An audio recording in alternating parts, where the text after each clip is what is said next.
ఎవరు? ఏంటి voice గుర్తుపట్టలేదా? నేనయ్యా. Sorry బైరెడ్డన్న. నీకు శుభవార్త బళ్ళారి.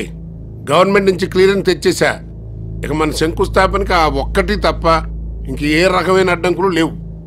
అట్లనే బైరెడ్డన్న. ఏంటి మాటలో ఏదో తేడా కనపడుతుంది? శంకుస్థాపన టైం దగ్గర పడతా ఉంటే నా మనసేదో కీడు శంకిస్తా ఉన్నది. పొలిటికల్ గా పొజిషన్ లో ఉన్నానయ్యా. అన్నీ నేను చూసుకుంటాలే. ప్రాబ్లం అది కాదు బైరెడ్డన్న. ఎవడో చైతమ్మని ప్రేమిస్తున్నానంటూ ఎంట పడతా ఉన్నాడు.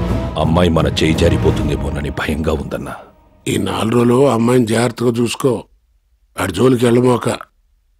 జనవరి 1 తర్వాత ఆడి సంగతి చూద్దాం, సరేనా? అట్లనే బైరెడ్డన్న. జనవరి 1 ఖచ్చితంగా ఏర్పాటు చేయగలరా? ఖచ్చితంగా డాక్టర్. మా ఫార్మాలిటీస్ పూర్తి అయిన తర్వాత ఆపరేషన్ ఎప్పుడనేది ఇన్ఫార్మ్ చేస్తాం. Thank you doctor. ఓకే, వెళ్ళొస్తాం. బాయ్. హలో. ఏంటి బాస్ నీ కాన్ఫిడెన్స్? ఆపరేషన్కి డబ్బు రెడీ చేస్తానని చెప్పావని. నీకో బ్రేకింగ్ న్యూస్ చెప్పనా?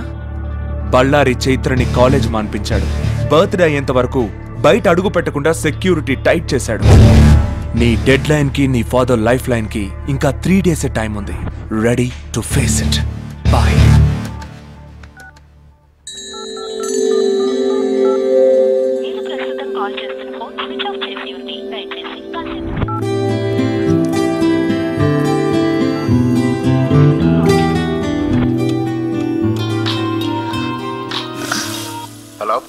హలో. పొద్దు నుంచి నీ ఫోన్ ట్రై చేస్తున్నాను. ఏంటి స్విచ్ ఆఫ్ వస్తుంది?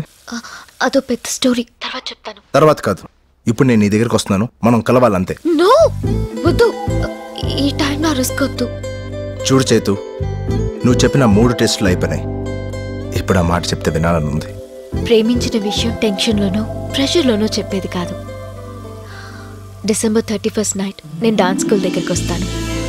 రాత్రి 12 గంటలకి ప్రపంచమంతా కొత్త సంవత్సరానికి వెల్కమ్ చెప్తూ ఉంటారు.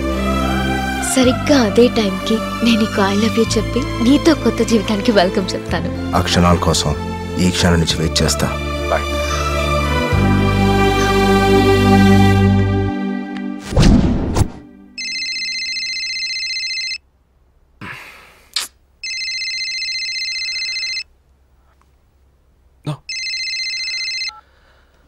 ఇంత పొద్దున్నే ఫోన్ చేసావేంటి బాస్? నీకు ఒక షాకింగ్ న్యూస్ ఇద్దామని. December 31st నైట్ ఎగ్జాక్ట్ 12 o'clockకి ఆ అమ్మాయి నాకు ఐ లవ్ యూ చెప్పడానికి డ్యాన్స్ స్కూల్కి వస్తుంది. నువ్వు డబ్బు తీసుకుని అక్కడికి వచ్చాయి. నీ కళ్ళతో చూసి చెవులతో విని డబ్బు నా చేతిలో పడితే కానీ